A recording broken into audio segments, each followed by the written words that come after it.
Hey guys, this is part 4 of the story. In this story, our favorite blonde is the wielder of Rinnegan, who also happens to be the 6th Path Sage's reincarnation.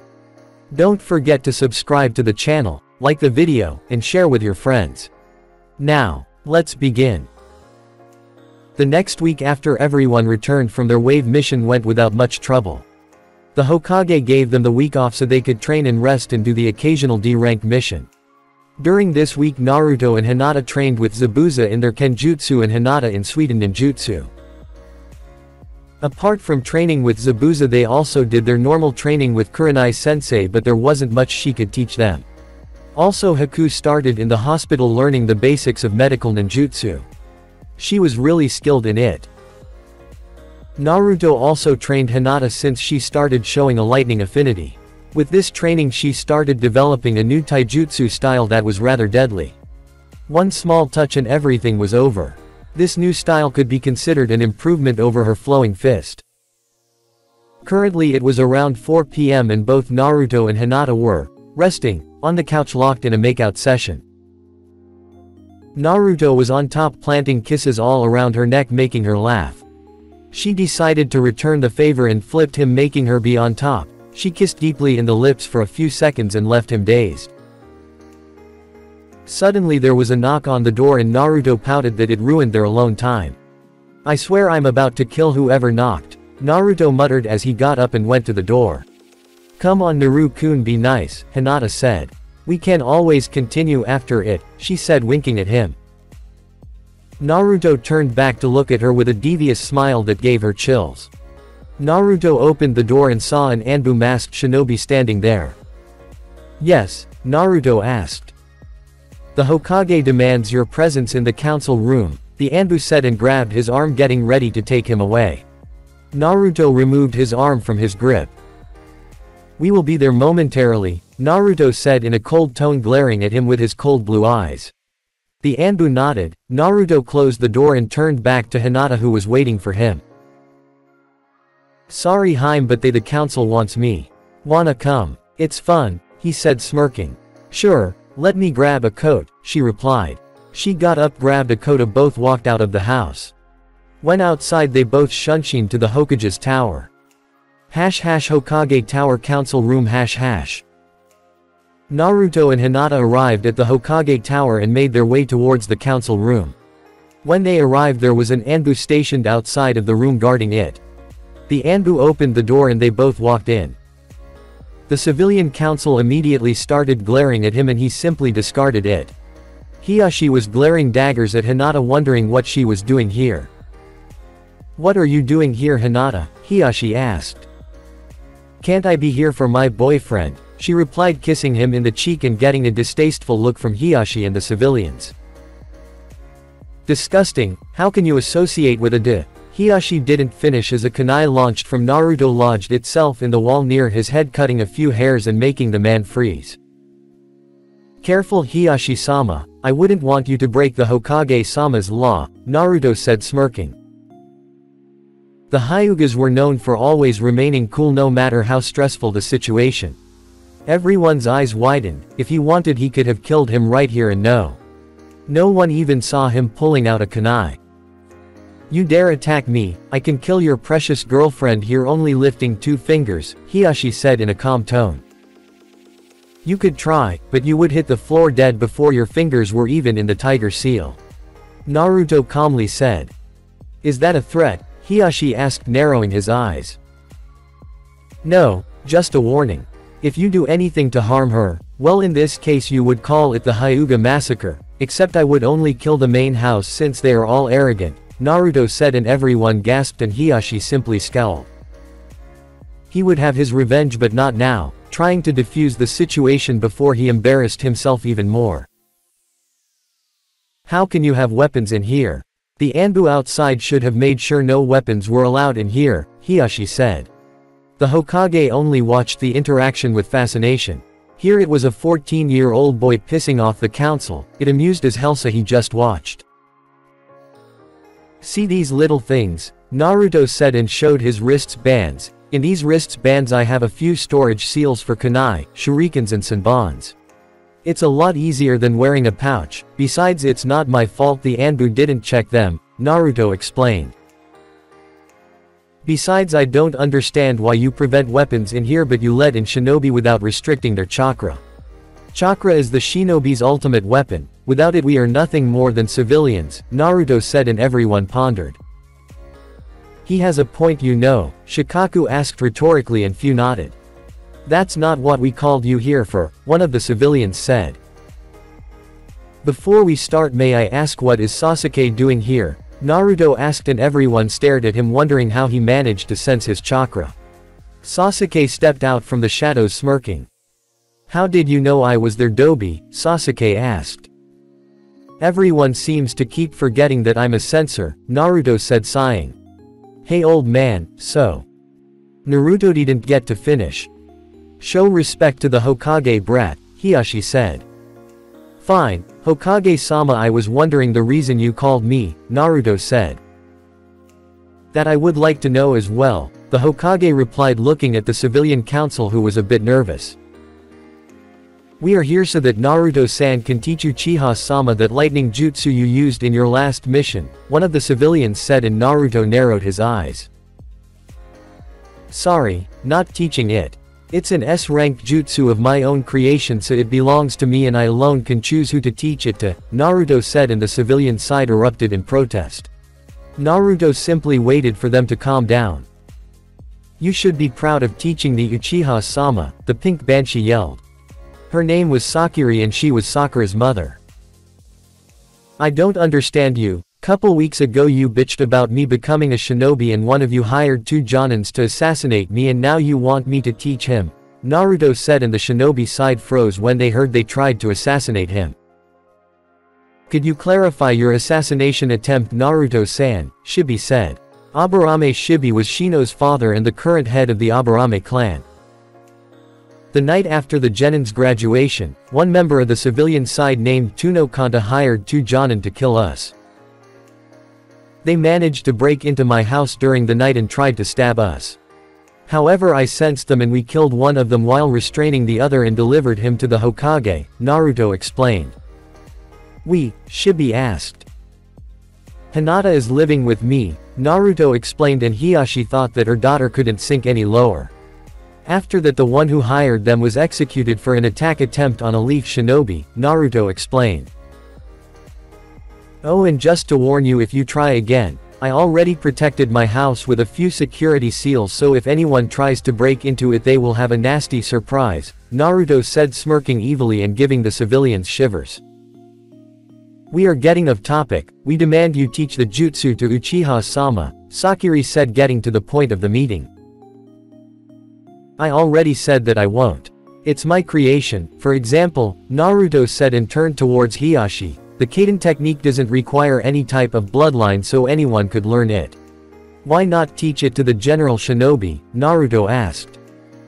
That technique is secret of the Hyuga clan but I wonder how you know about it, Hiashi said narrowing his eyes. Naruto said and Hinata went to the middle of the room and started spinning with a low-powered cadence so she didn't destroy anything. How dare you use a technique of the main branch of the Hyuugas, Hiashi yelled getting up and finally losing his temper and raising his 2 fingers to activate Hinata's cursed seal. Naruto seeing this dashed forward with blinding speeds and slammed both hands into Hiyashi's chest saying, Chakra seal, applying a chakra restricting seal with his left hand and saying, Paralysis seal, applying a seal that stops all motion from Hiashi freezing him in place with his right hand. Suddenly Anbu appeared in the room with swords drawn and pointed to Naruto's neck. Everyone's eyes were bulging out at the events that transpired just a few seconds ago.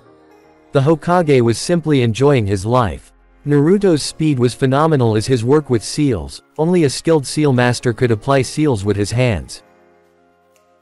Naruto activated his Kamui with his Sharingan hidden and simply walked through the Anbu and their sword towards Hinata.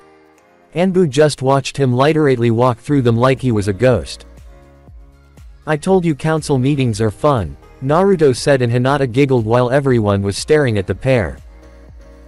Naruto-kun, remove the seals from Hiashi, the Hokage said, and Naruto complied and removed his seals from him. And Hiashi, refrain yourself from disturbing actions, the Hokage concluded. Hiashi continued glaring at the pair, releasing little bit of ki that didn't even affect them. Now, I won't teach it to Sasuke for 3 reasons, Naruto started. First, he doesn't deserve it, he's an arrogant kid who thinks everyone should kneel before him. Second, you need a very high lightning affinity to be able to use it, your affinity must be on the same level as Nadime's water affinity, but in this case for lightning. Third, I'm a shinobi, so you have no authority over me. Naruto concluded. Sasuke, seeing this, seethed his teeth as Naruto was explaining. You don't deserve that power, and everyone should kneel before the Uchihas, Sasuke said, and rushed Naruto with a kunai. Naruto sidestepped him and placed him in a chokehold. After a few seconds he dropped him into the floor unconscious. You killed him, Anbu, kill the demon, Sakiri yelled, and the Naruto simply sighed. He's just unconscious. As much I hate him, I wouldn't kill him just because of his temper. Naruto explained. And your worship for the Uchiha will be your downfall one day. Care to explain how he managed to pull a kunai from his pouch, Naruto asked. Nobody answered. The Shinobi Council didn't like much the Uchiha, he was an arrogant fool, but the civilians pampered his every demand. Naruto-san, we agree that jutsu is yours and only you should choose who to teach to, Shibi said. Thank you, Aburame-san, Naruto said, glad this was over, however he hoped he could still have a bit of fun with anyone else. However, could you explain the requirements and disadvantages of the jutsu for classification, Shibi said. That jutsu could very well be a kinjutsu. Not a problem. For starters, to use this attack you need high lightning affinity because you need to able to draw the energy from the Earth's electromagnetic field. Once you manage to gather enough of it in the same place, clouds will form and create thunders. Once this is done, I can manipulate the thunder and redirect it to the enemy. Due to using nature's energy instead of chakra, the attack is extremely more powerful. The only drawback is that after using it you can only use it in the same place after a few minutes so that the energy from the field can stabilize, Naruto explained, and everyone thought about the possibilities of that jutsu. It could easily topple a building or destroy a small army. You are skilled, Naruto-san, my son was right about you, Shibi said, and Naruto nodded.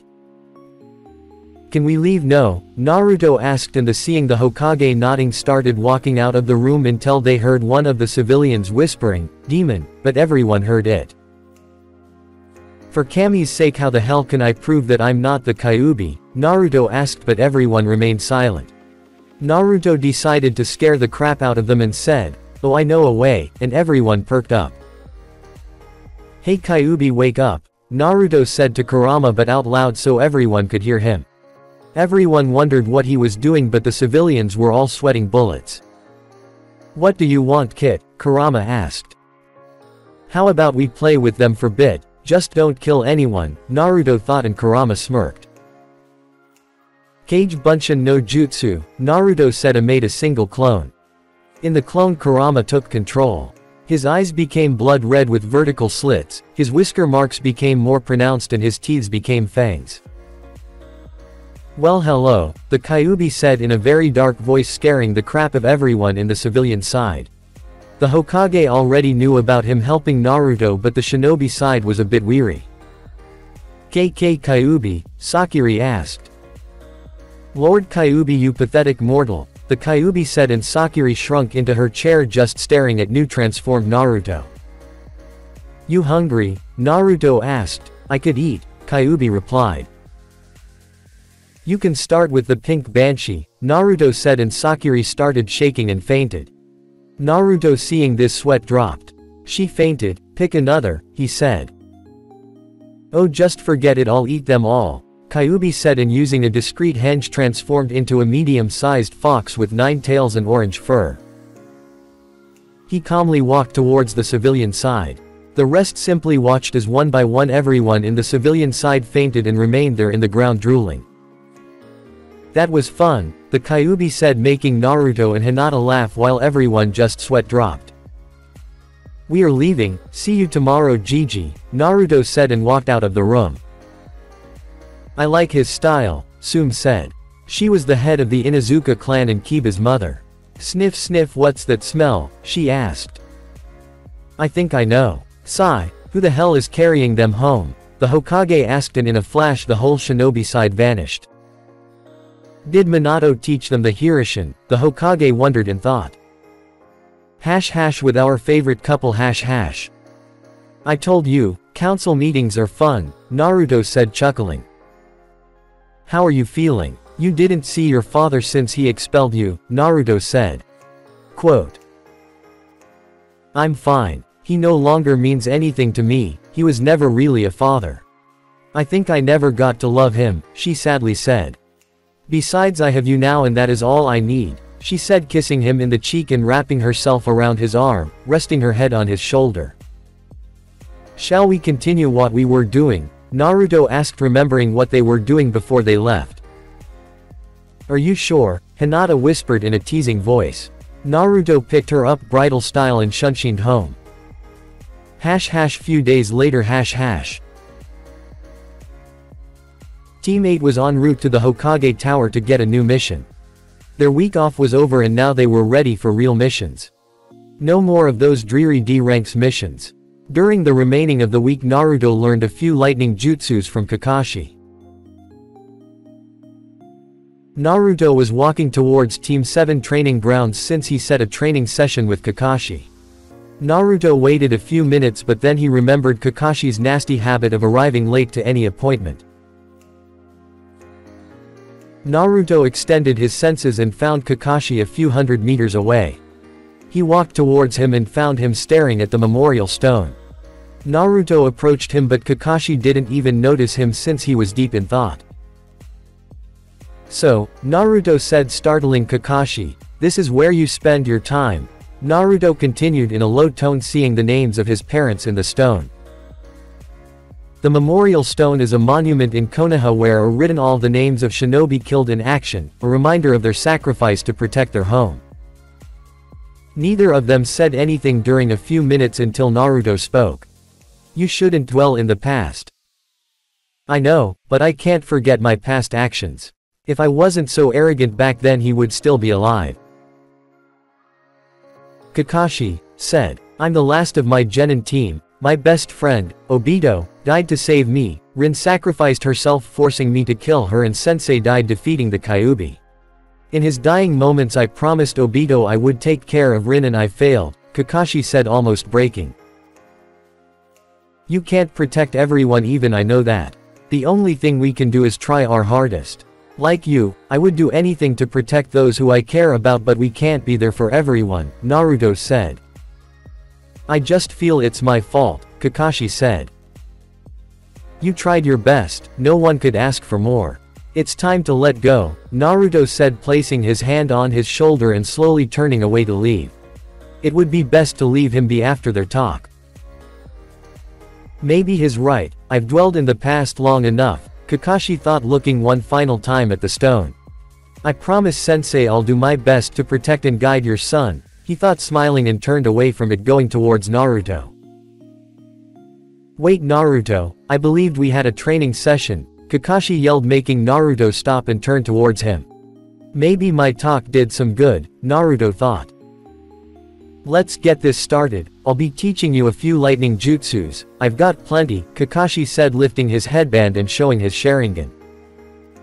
Kakashi sensei, I wonder why can't you disable your Sharingan, Naruto said. It's because I'm not an Uchiha and I can't cancel the chakra flowing into the eye, Kakashi replied. Maybe your eye is forcibly consuming chakra to remain activated, Naruto pondered for a few seconds and said, maybe I can apply a seal in your eye that allows you to cut the chakra feed completely, allowing you to see normally, but still be able to reactivate the Sharingan. Really? Kakashi asked incredulously. If he could, it would be good. He hasn't seen anything with his left eye in years outside of battles. Besides, it would remove his blind spot when not using the Sharingan. I'm pretty good with seals, I'll see what I can do. Let's get started, Naruto said and activated his Sharingan. First I'll show this, Raiden, lightning chain, Kakashi said, making a cage bushin. Kakashi slammed his right hand with the clone's left hand, and when they were separating it created a thin line of Raiden chakra. Both Kakashi and his clone ran towards a tree, slicing it cleanly. Wow, that's an A-rank jutsu, Naruto said giddy, and Kakashi I smiled. His sensei was always up to learn new jutsu. The next is the final version of my Chidori, it's called Rakiri. Instead of gathering lightning chakra in the palm of your hand, you envelop your hand in it. By doing so you increase the piercing power of your hand, making it possible to pierce or slice anything. This is why it's called Rakiri, because I used it to cut through lightning. This technique requires more chakra control over your element, and it's an S-rank technique, Kakashi explained. # mission assignment room #.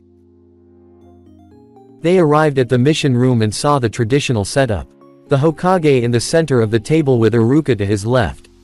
Also in the room, near the edge of the table, was a girl. She was around Naruto's age. She wore a clip in her green hair in a color that matched her orange eyes. Her ninja outfit consisted of a short sleeveless white shirt with fishnet armor underneath, long white armlets, and fishnet shorts with a short white apron skirt over it. Her forehead protector was worn on her right arm. Naruto stared at her, getting a weird vibe from her. The Hokage simply watched Naruto analyzing the young girl. Naruto, it's rude to stare, Kurenai scowled at the blonde. Shino remained stoic like always. Kit, I'm getting a reading on demon chakra from her. She's the Jinchuriki of the Nanabi, Kurama said, and Naruto nodded. Nice to meet you 7, I'm Uzumaki Naruto, Naruto said, and everyone wondered what he meant by calling her 7. Nice to meet you 2-9, I'm Fu, she replied, and both Team 8 and Iruka stared at the young girl when she called Naruto 9.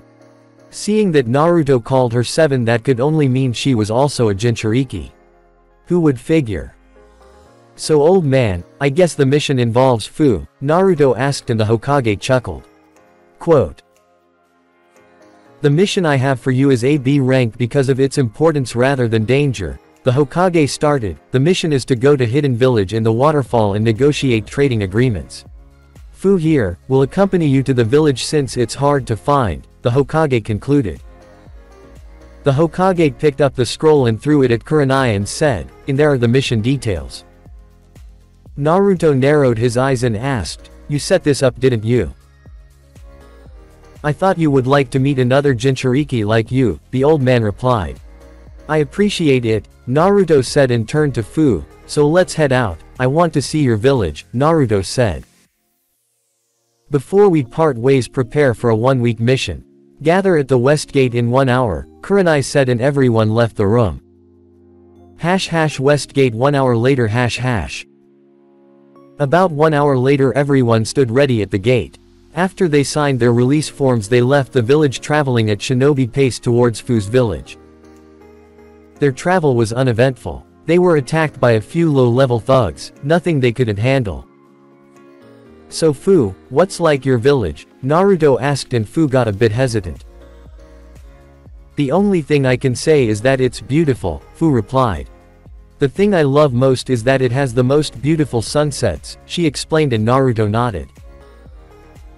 Another thing is that, my village's atmosphere tends to a bit moist from the waterfall, so it's perfect for finding new bugs, she concluded.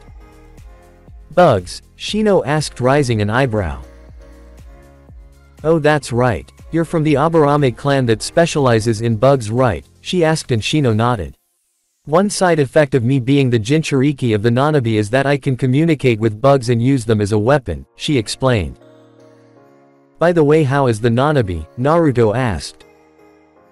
If you want we can open a channel, Fu asked, and Naruto nodded. Kurama opened the channel and they were dragged to what appeared to be a very dark room, and in the center there was light. Few seconds later 2 figures appeared the room. The first one appeared to be a giant bug with horns and wings, and on top of his head was Fu. The other was a big fox, the 9 tails and orange fur, and on top of his head was Naruto. Chome, long time no see, Kurama said. It's been a while, Kurama, Chome replied. You know, I never thought of seeing you friendly with your container, Chome said smirking. Laugh if you want. But it gets boring being sealed for 100 years and I need something to entertain myself, besides the kid is not half bad, Kurama replied. You damn right I'm not bad, Naruto replied, and the Kyuubi used of his tails and knocked him down from his head and sent crashing to the ground. You are still a brat, Kurama said, and Fu laughed. Naruto simply stuck his tongue out to Kurama. Damn furball, he muttered. It was good seeing good. Until next time, Kurama said, and both of them exited their minscapes. What happened, Naruto? Both of you spaced out, Kurenai asked. We were just talking amongst ourselves with the Kyuubi and Nanabi, they haven't seen each other in a few years, Naruto said, and seeing the confused look of Kurenai, Fu decided to elaborate. Jinchurikis can create a mental link with other Jinchurikis and talk through our mind, Fu explained, and everyone nodded. Few hours later near the Waterfall village. Teammate and Fu were arriving at the village entrance when Naruto's instinct kicked in, making him slightly jump out of surprise. What's wrong, Naruto-kun? Hinata asked, concerned. There wasn't much talk after what Naruto said. Naruto-kun, is she your girlfriend? Fu teased, wanting the juicy details. She is, but I sense 3 chakra signatures coming towards at high speed. All Jonin level, Naruto said, and everyone got in position. Fu, what's your rank? Naruto asked. I'm Genin level alone, but if I use Nanabi's chakra I'm around Chunin level, but I can't control it past 2 tails, she explained, and Naruto nodded. They may not be enemies, however let's take precaution, Naruto said, and Kurenai took charge. Since they are 3 Jonin we will need to split up. Naruto, can you take one by yourself? Kurenai asked, and Naruto nodded. I have a few tricks up my sleeve and if need be I can use the Kyuubi's chakra, Naruto replied. Then Naruto, you take one, Hinata and Shino the other, and me and Fu will take the last, Kurenai ordered. Moments later 3 figures rushed out of the woods and jumped in front of teammate and Fu. The middle figure that seemed to be the leader wore a full-body sleeveless suit that was mostly black with the sides being light purple. He had green hair and purple eyes. The other 2 wore the same outfit that consisted of full-body black suit and on top a light purple mid-sleeved shirt with black belt in their waist. The faces were completely covered by a black mask revealing only the eyes. However, what all 3 of them had in common was the Hittite that had the design of a musical note. Who are you? And what do you want? Kurenai asked, keeping her guard up. My name is Rokushu Aoi and we are here to take her, he said, pointing to Fu.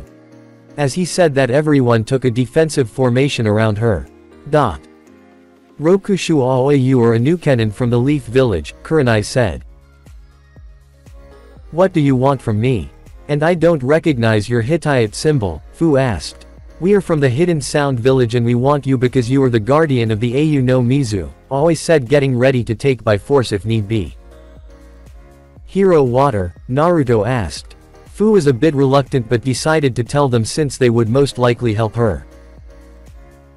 Hero Water is a special water that only exists in our village and it's considered a forbidden drink. The water gives the user, when consumed, an enormous boost in chakra.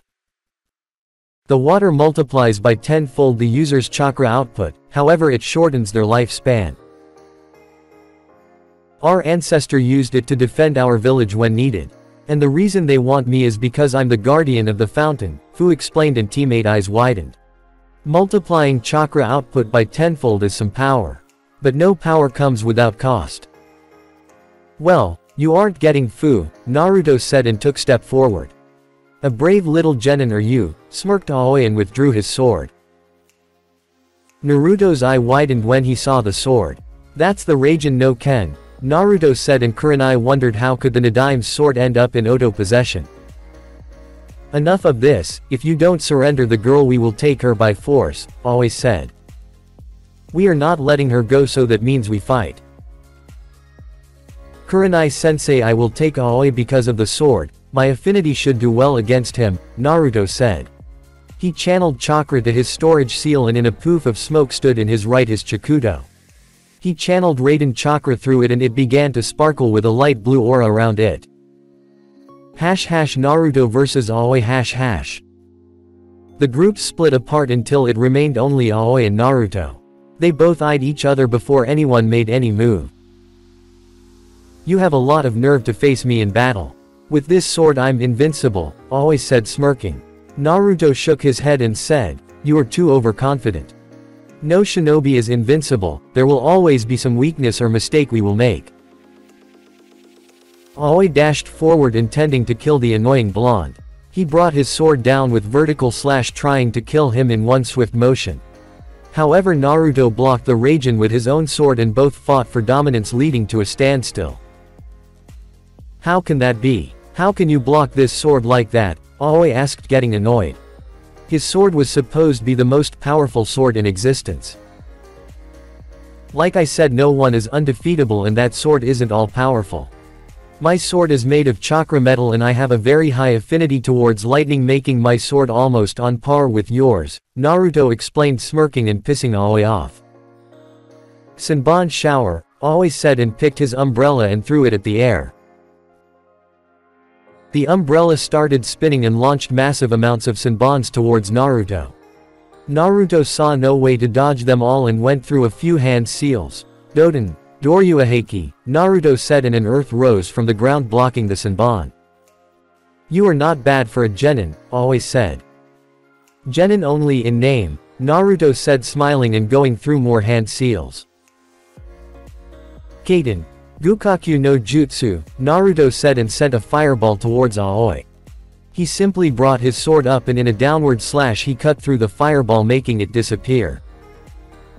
Aoi dashed towards Naruto, but this time he channeled chakra to the sword and tried to shock Naruto. The sword sent a shockwave towards Naruto, who stood his ground, not moving an inch.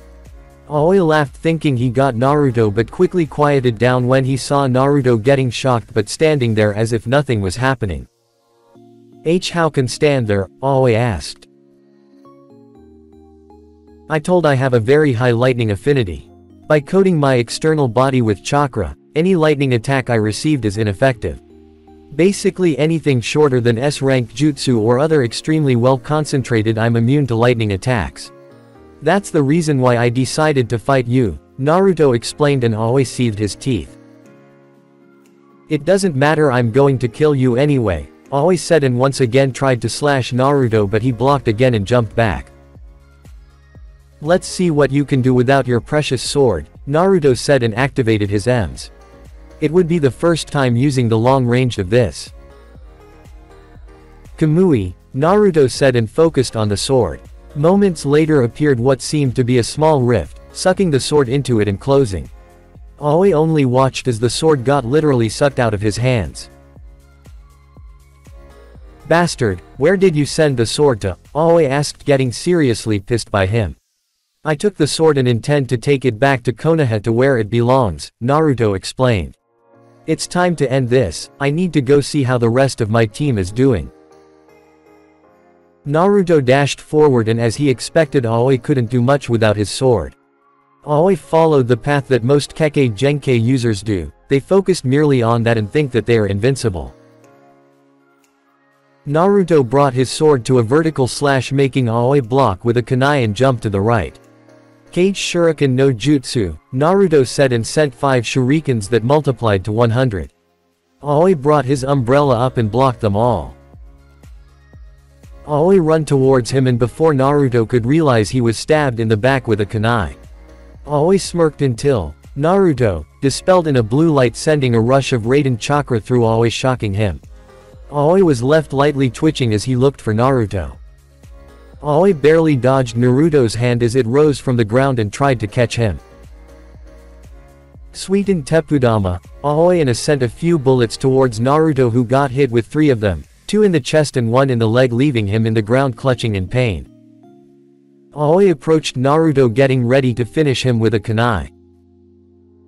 He brought it down and slashed his neck. Aoi smirked until Naruto puffed away in smoke and suddenly he froze, unable to move. He only saw Naruto appearing behind his back and slamming his hand in his back. How? Aoi barely managed to ask. You let your guard down. When you hit me with the water bullets you thought you had me, however when you sent them I switched with a clone and hid underground. When you approached to kill my clone I popped up and placed a paralysis seal on you, Naruto said, and Aoi just cursed his luck by being defeated by a mere 14-year-old. Now that you can't move you will answer a few questions before I take back to the leaf, Naruto said and walked in towards Aoi before standing a few inches before him. What do you want the water for? Naruto asked in an emotionless tone, gazing Aoi with his cold blue eyes that seemed to reflect Aoi's soul upon them. Like I would tell you anything, Aoi sneered and Naruto simply smirked. Let's have some fun then, Naruto said, licking his lips in a typical Enko fashion, giving him shivers. Damn kid, when did you learn that? Kurama asked, surprised by the sudden change in attitude. When you have Kage Bushin coupled with the Sharingan that grants you photographic memory you are bound to learn quite a few things. And have you forgot I've read almost the entire library in Konoha? Naruto explained and cut the feed, deciding to focus on Aoi first. Naruto activated his Sharingan but only gave him shivers. Aoi wouldn't budge. Let's try this. Megan, Jigoku Guka no Jutsu, Naruto said, trapping Aoi in an illusion that gave the idea of being burned alive. This went on for a few minutes and yet Aoi wouldn't crack. That alone isn't going to cut it, Aoi said weakly. Even thought he didn't succumb to the illusion, he was weakened by it. I wonder why you won't talk. I mean, you are going to Konoha anyway, so why not make it easier for you, Naruto said, trying to rationalize with him. It isn't Konoha I'm afraid, Aoi replied, and Naruto rose an eyebrow. Hey Kurama, I can't use Tsukuyomi yet, can you lend me a hand? Naruto asked. Of course, I'm always up for some fun, Kurama said, smirking. Naruto deactivated his Sharingan and channeled Kyabe's chakra to his eyes, turning them into blood red with black vertical slits. Naruto gazed into Aoi and suddenly he was dragged into Naruto's mind. Aoi wondered where he was until he was faced with steel-caged doors that seemed to be meant to keep something locked up. However, that thought sent shivers as the doors were fully unlocked. Aoi gazed inside only to see two blood-red eyes glowing in the dark. The eyes were increasing in size as a figure could be seen approaching. A few seconds later the figure revealed itself to Aoi, making him freeze in place. In front of him was an orange fox with 9 tails swirling. In front of him was the Kyuubi no Yoko, the most powerful Biju of all. Oh, a snack. You are too good to me, kid, Kurama said, walking slowly towards Aoi, who remained in place but apparently lost control of his bladder. I told you I wasn't a bad guy, Naruto replied, simply watching Aoi wet himself, literally. Kurama approached Aoi, licking his teeth, getting ready to devour him. Oh okay, I'll tell you everything I know, Aoi stuttered, not really managing to control his body at the moment. That wasn't so hard now, was it? Naruto asked rhetorically. Why do you want the water? Naruto asked. It was a mission. Our village leader makes acquiring the water a priority mission. But I don't know what he wants it for, Aoi quickly answered. I see, and who is your village leader? Naruto asked. Orochimaru, the snake Sannin, Aoi replied, and Naruto rose an eyebrow. Orochimaru founded his own village. Interesting, I'll tell the old man when I get back, Naruto thought. Anything else I should know? Naruto asked, and Aoi quickly shook his head, saying no. Naruto released the illusion and went behind him, giving a chop to the neck, knocking him out. Naruto released the paralysis and applied instead a chakra seal. He tied him up with ninja wire and sealed him in a stasis scroll to keep him alive. Thanks Kurama, Naruto said. With the others Naruto made their way to the others' battle just in time to see them end. Naruto, are you good? Kurenai asked. Yes. I have his sword and he's sealed in a stasis scroll. I will take him back to questioning, but I did manage to find out that his village is run by Orochimaru, Naruto explained. Orochimaru? Kurenai asked. Yes, we will inform Gigi when we arrive at the village, Naruto said. How is everyone? He asked. We are good. Shino and Fu are a little out of breath, a few bruises and scratches but nothing too major, Hinata replied. Let's go to village to rest and report the details, Kurenai said. Village gates Teammate lead by Fu was approaching the gates of the Waterfall village. They arrived near the gate and were stopped by two guards. The guards turned to the approaching people and spotted a Konoha team with Fu.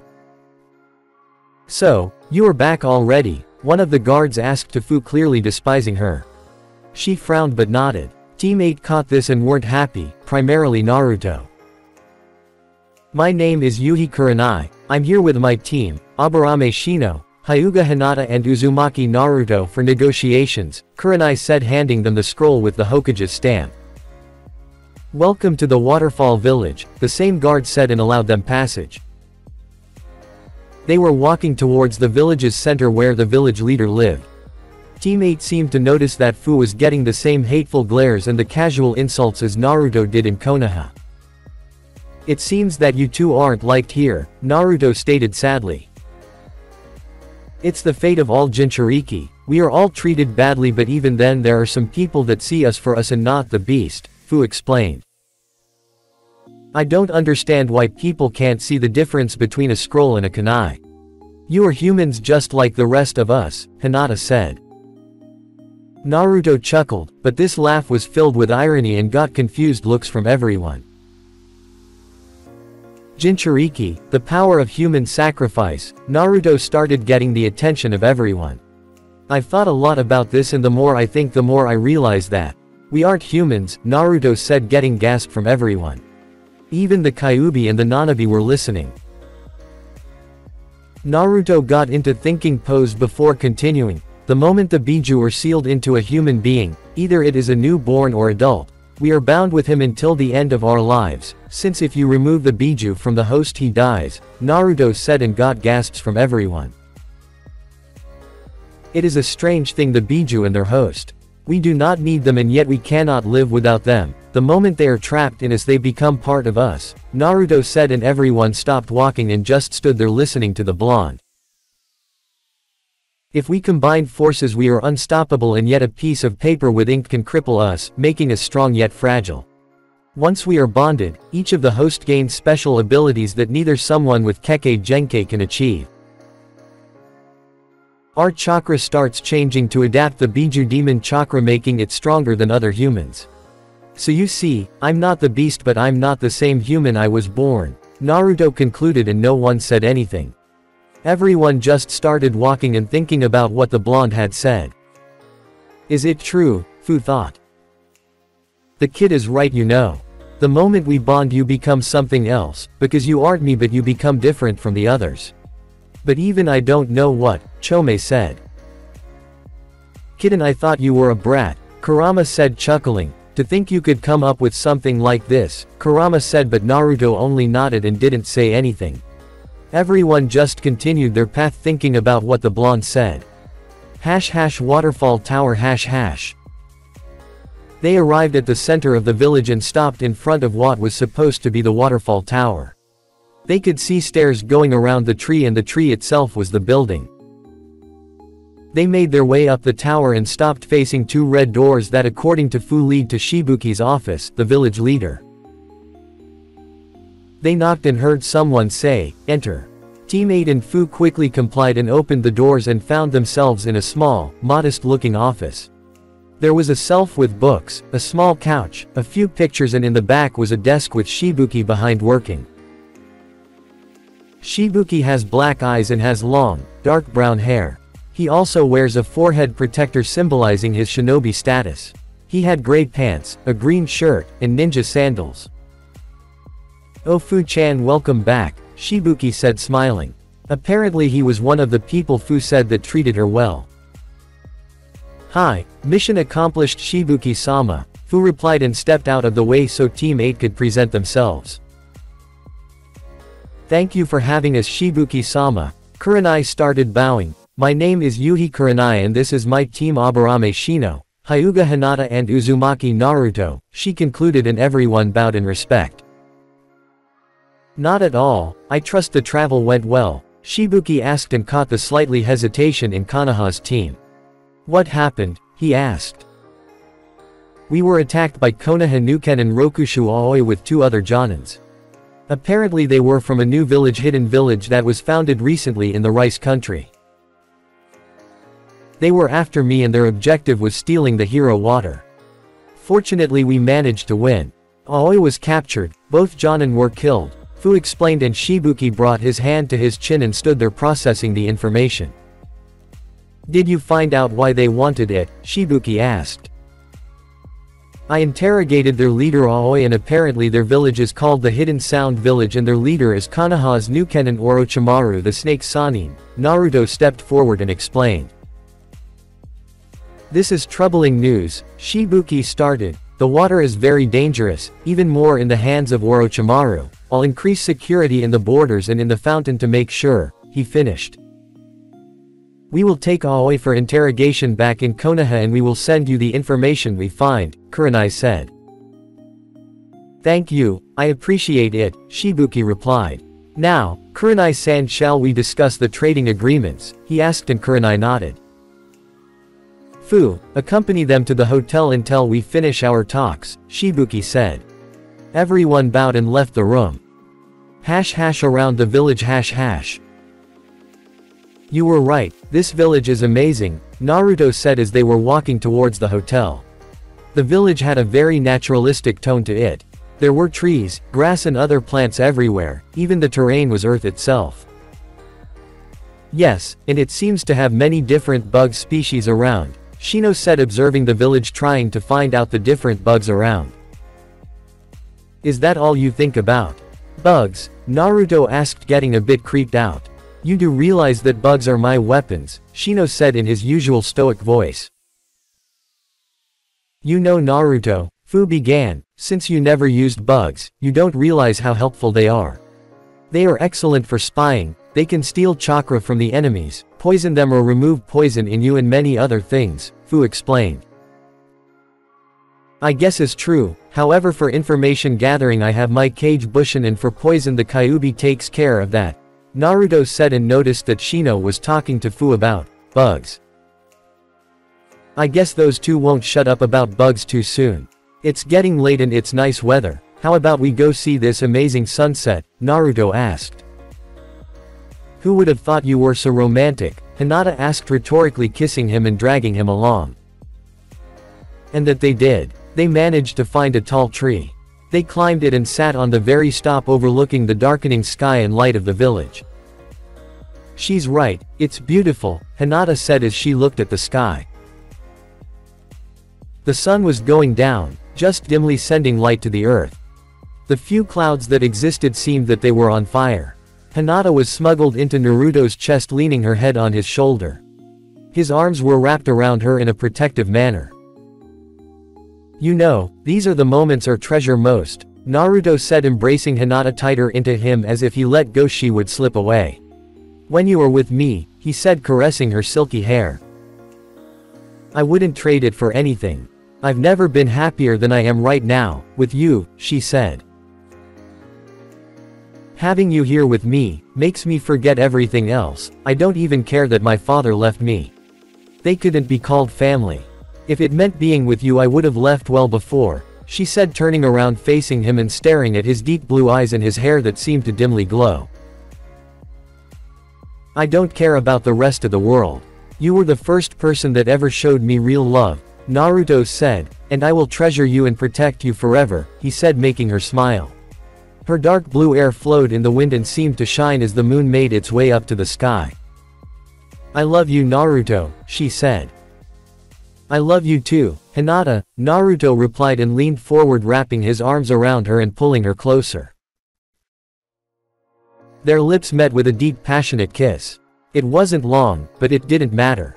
It was sufficient for either of them to understand the deep love they had for each other. They slowly separated and continued to watch the nightly sky until they both fell asleep in each other's arms. Next day. The next day had come and apparently negotiations had gone well and Team 8 was getting prepared to leave. They regrouped with Fu at the gate to say their goodbyes. Even thought their stay was rather short, a simple night it was sufficient for them to slightly bond. After all, Naruto being a Jinchuriki quickly became on friendly terms with Fu as Shino. Don't become strangers, try to visit, Fu said. Of course, we will do our best, Hinata said. Hey Fu, I have a gift for you, Naruto started and everyone rose an eyebrow. Here, Naruto said and handed her a tri-pronged kunai. This is a very special kunai.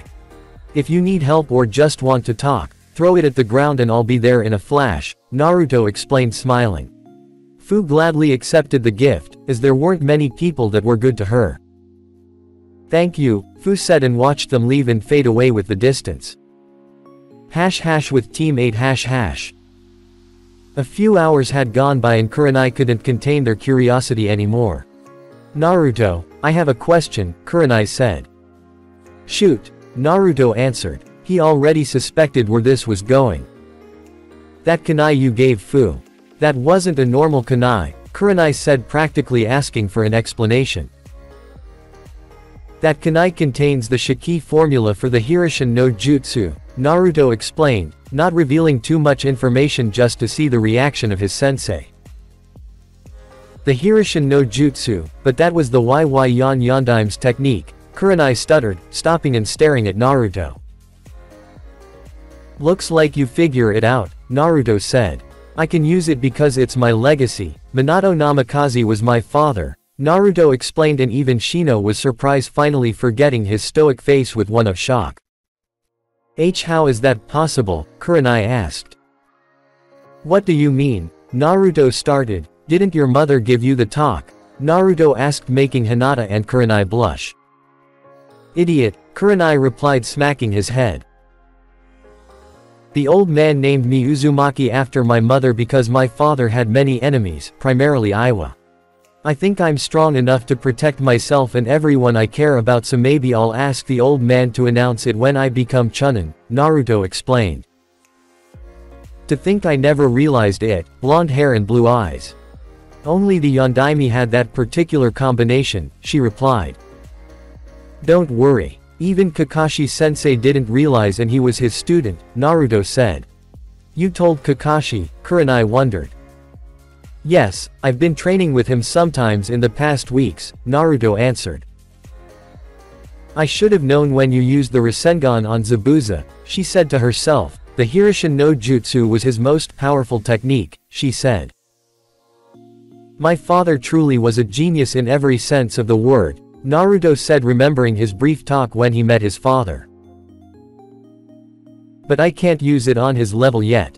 I can't seem to handle extreme speeds yet.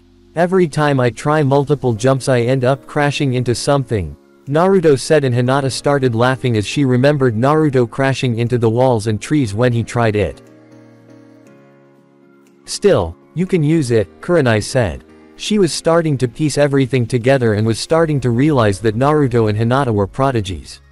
The skill they possessed at such young age, to master high-level jutsu and even create their own.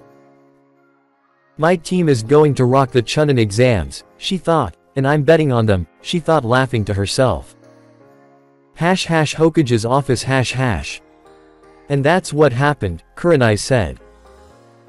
Geez, what's up with the missions? First AC rank goes A rank and now a simple B rank almost goes S rank, the Hokage said, smoking on his pipe. Old man here, Naruto said, and threw him 2 scrolls. One of the scrolls has Aoi in stasis for more deep interrogation and the other has the sword he stole, the Raijin no Ken, Naruto said, and Hiruzen eyes widened. The Raijin no Ken was stole many years ago by Aoi. He didn't think he would still have it. Hiruzen unsealed the sword scroll. He channeled chakra through it and the sword flared to life with yellow sparks.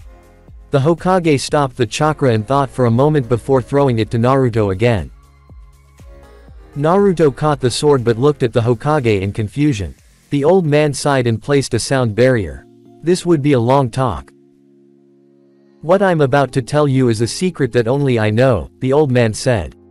I trust you will keep quiet, the Hokage asked, primarily Kurenai and Shino, who nodded. The Hokage pondered where to start. The sword belongs to you, Naruto, the Hokage said. What do you mean, it belongs to me? Naruto asked, still in confusion. You have Uchiha blood, however you are the heir to the Senju clan, the Hokage said, and everyone froze. You could hear a pin drop in the floor. Everyone in Team 8 was looking at Naruto, who was still processing what the old man had told him. What? Naruto asked in a low voice. You know your mother was Uzumaki Kushina and she came from the Whirlpool country, right? The Hokage asked, and Naruto nodded. I'll start in the beginning. Hashirama Senju and his wife, Uzumaki Mito, had 2 childs, 1 boy and 1 girl. The girl was named Senju Tsunade, the well-known slug Sanin. Tsunade later in life had a child named Senju Kushina. However, due to the war, the Senju clan was decimated, leaving only Tsunade and Kushina to reform the clan. Due to them being women and not wanting to be a breeding stock, they faked Kushina's death, resulting in the birth of Uzumaki Kushina, the Hokage said. You know the rest, the Hokage concluded. Kushina married Minato and I was born, Naruto said, and the Hokage nodded. Naruto didn't say anything during a few minutes as he thought about everything he learned. Wait, but then what about everything I found about the Uzumaki clan in my father's compound? Naruto. I chose the Uzumaki name because they were cousins of the Senju clan. During the wars, the Uzumaki clan was destroyed, but your mother and father went to the Whirlpool village and salvaged what they could. That is one of the reasons your father was so good at Fuinjutsu, the Hokage said, and Naruto nodded until he remembered Tsunade. Tsunade is still alive. Did she leave me? Naruto asked, not really wanting to know the answer. Hinata went to him and grabbed his hand. No, the Hokage started. Tsunade lost everything she had. Her lover and brother died in the war. Then the Kyuubi attacked and her daughter also died. She wasn't in the village at the time. But she heard the news and ran. I tried to find her but I couldn't. She probably doesn't even know Kushina had a child, the Hokage explained. Naruto frowned for a few minutes thinking about it. Then I'll find her and bring her back to the village, Naruto said with his traditional smile. You took the news better than I expected, the Hokage said. Well, if Tsunade had raised me, I would probably never have found Hinata. Even though I had a hard life, I wouldn't trade her for anything, Naruto said, making the Hokage smile, seeing Naruto has good values. That means Uzumaki isn't even my real name.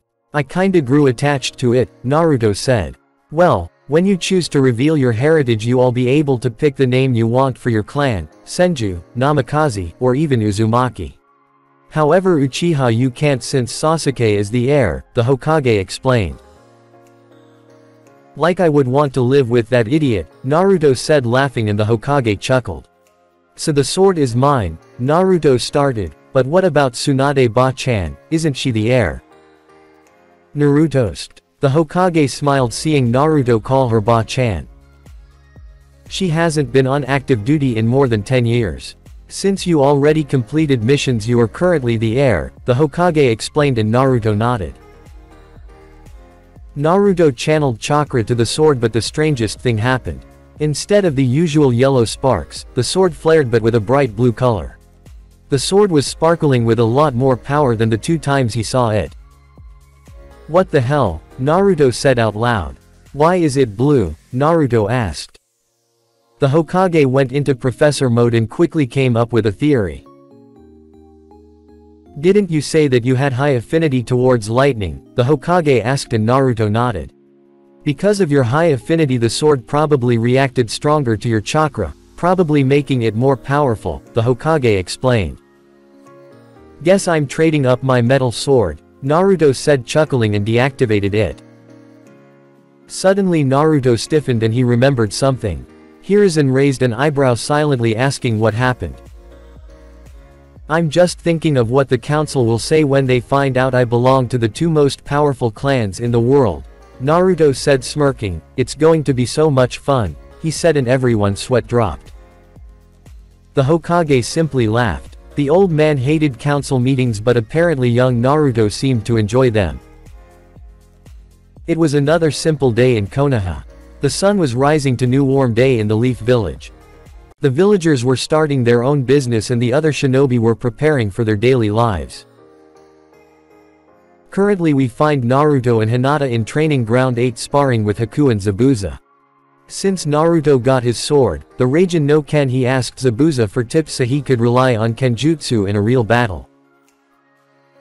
Hinata was fighting Haku in an all-out contest. Haku could only keep up using her ice mirrors, which would lead to quick defeat due to massive chakra usage. Zabuza vs Naruto Kenjutsu only, Zabuza said as he was facing Naruto. They were a few meters apart, each one grasping each sword. Kubikiribocho vs Thunder God. Agreed, Naruto said as flared his sword to life, blue light emanating from the sword. It was sparkling in all its power. Still not powerful as my preferred weapon, maybe one day I'll use it, but it sticks out too much, Naruto thought. Let's see what you can do, Zabuza said as dashed forward towards to Naruto. He went for a horizontal slash but Naruto blocked. He soon found out it was a bad idea because Zabuza had more brute force than him. Naruto was forced to jump back. Rule number 1. Don't block strikes from enemies stronger than you, Zabuza said. Naruto ran towards Zabuza, he jumped in the air and tried a vertical slash. Zabuza sidestepped and tried to kick him in the chest. Naruto blocked and caught his leg, threw him at the air. Zabuza quickly regained balance and landed gracefully on the ground. Not bad brat, but if want to beat me in Kenjutsu you need more strength, Zabuza said. I could always beat you in speed, Naruto said smirking and deactivated in gravity seals. Zabuza saw his body lightly glowing and braced himself. Naruto disappeared in a show of speed. Zabuza out of instinct brought his sword up just in time to deflect an attack that would behead him. Naruto disappeared again and this time Zabuza jumped out of the way just as Naruto came from the sky with a vertical slash. I give it to you, you are fast but that alone isn't enough. I have years of experience, Zabuza said and readied his sword once again. He dashed forward with impressive speed and exchanged a few blows with Naruto. However, Zabuza just couldn't keep up in speed and waving around that big sword certainly didn't help. You can't keep up in speed with me, Naruto said and continued to parry his strikes, quickly shifting his position putting Zabuza on his toes. Zabuza had enough of this, he slowly relaxed focusing his senses. He realized an attack was coming from the right, he brought his sword up but instead of simply blocking he pushed strength into his sword making Naruto lose his balance. Zabuza took opportunity of this and quickly repositioned his sword at his neck. I win, speed alone isn't enough, Zabuza said removing the blade from his neck. One of these days I'll defeat you in Kenjutsu, Naruto said deactivating his sword. Hinata vs Haku Ready Haku-san, Hinata asked shifting into position and activating her Byakugan. Always, Haku replied picking up Senbon and placing 3 in each hand. Hinata quickly ran towards Haku. She shifted to the left to quickly avoid the Senbon thrown, with her Byakugan she could easily track the incoming Senbon. Hinata arrived near Haku and went for a Juken strike to the chest. Haku quickly ducked and went for low kick. Hinata jumped up and tried a drop kick making Haku roll to the left. They both dashed towards each other and exchanged blows. Haku quickly realized that she was no match to Hinata in taijutsu. Hinata was simply avoiding all of her attacks as if she was dancing. Haku tried once again a punch straight to the face, however Hinata sidestepped and quickly with an infused strike managed to close a few tenketsus in her wrist. Haku gave up on taijutsu and jumped back nursing her left hand. Haku started going through one-handed seals and said, Sensatsu Susho, and sent countless Senbon towards Hinata.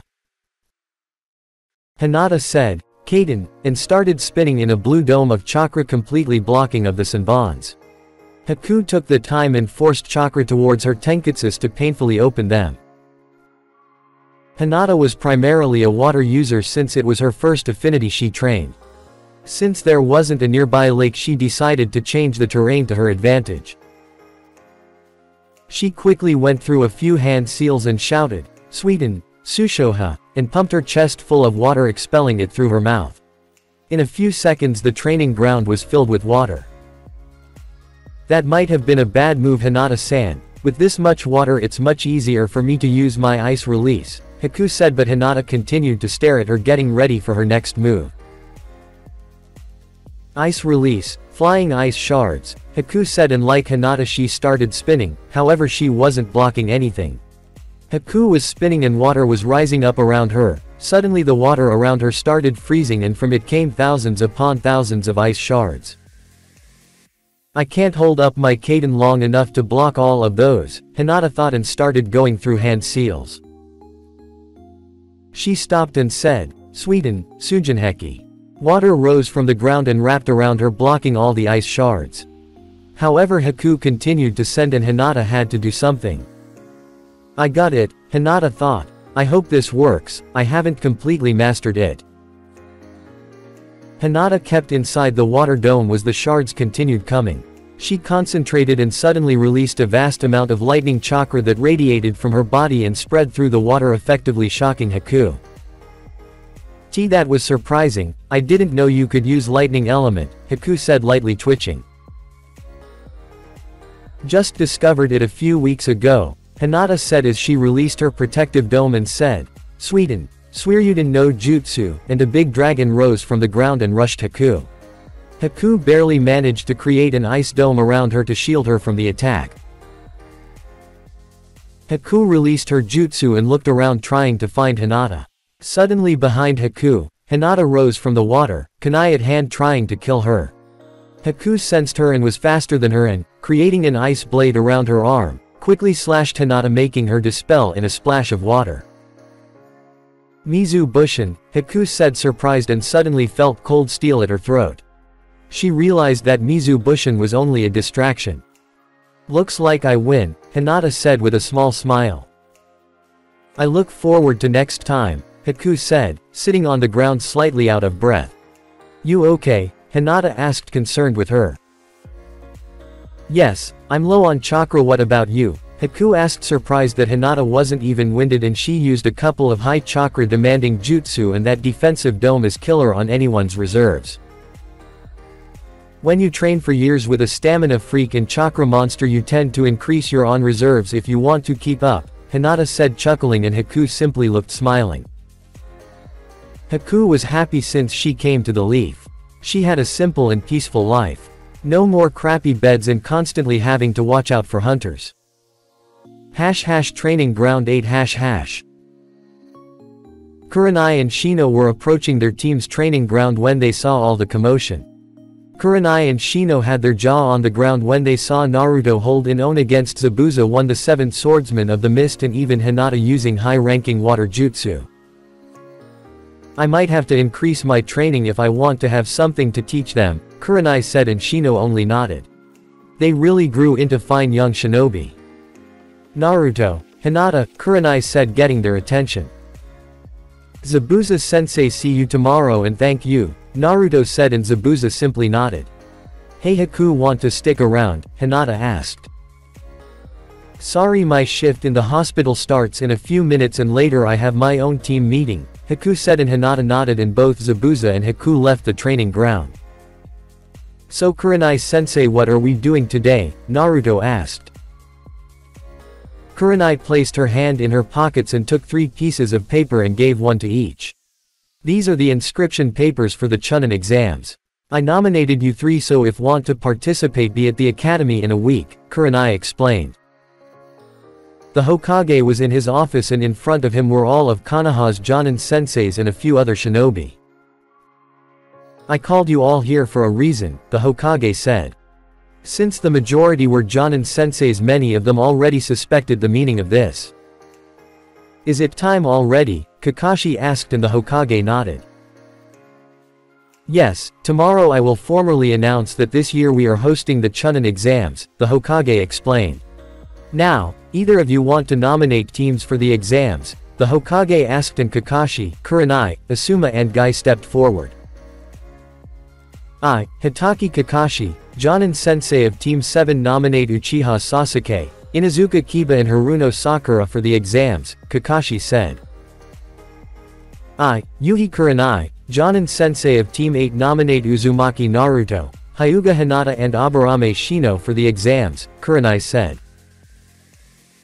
Maeda Gai, Jonin-sensei of Team 9 nominate Hyuga Neji, Rock Lee and Higurashi Tenten for the exams, Gai said in a serious tone that surprised everyone that expected him to start shouting.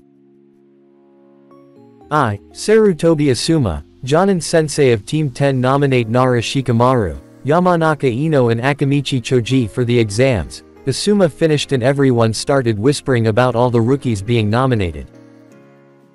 Wait a minute, I understand Naruto and Hinata but the rest aren't ready for the exams, Haruka shouted.